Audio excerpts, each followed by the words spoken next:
आणि नसरापूर अत्याचार प्रकरणातली एक महत्त्वाची अपडेट आहे। सरकारनं विशेष सरकारी वकील म्हणून या प्रकरणात ज्येष्ठ विधिज्ञ अजय मिसर यांची नियुक्ती केली आहे। नसरापूर प्रकरणाची सुनावणी प्रभावीपणे आणि जलदपणे पार पाडण्यासाठी शासनानं हा निर्णय घेतलाय।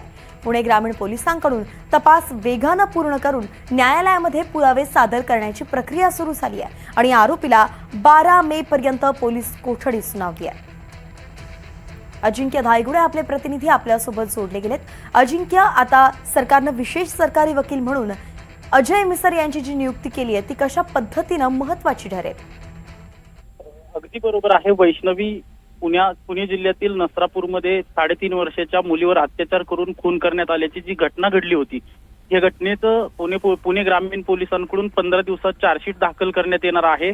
फास्ट ट्रॅक जलद गतीने हा खटला चालवण्यात येणार असून लवकरात लवकर या नराधम आरोपीला शिक्षा व्हावी यासाठी पुणे ग्रामीण पोलीस आणि इतरांकडून सगळी सध्या प्रक्रिया सुरू आहे आणि या सगळ्या प्रक्रियेमध्ये आता महत्त्वाची घडामोड समोर येत आहे। हा खटला चालवण्यासाठी विशेष सरकारी वकील म्हणून अजय मिसर यांची नियुक्ती करण्यात आल्याची सध्या माहिती समजते आणि यांच्याकडून या नसरापूर अत्याचार प्रकरणातील सगळ्या खटल्याची जी आहे ती पीडिताच्या बाजूने बाजू मांडण्याचं काम जे आहे ते न्यायालयात सुरू असणार आहे, कारण की हा सगळा खटला जो आहे तो फास्ट ट्रॅक कोर्टात चालवला जाणार आहे। खरं तर पोलिसांकडून SIT स्थापन करण्यात आली होती या प्रकरणात आणि आता SIT कडून हा तपास जो आहे तो पूर्ण करण्यात आलेला आहे।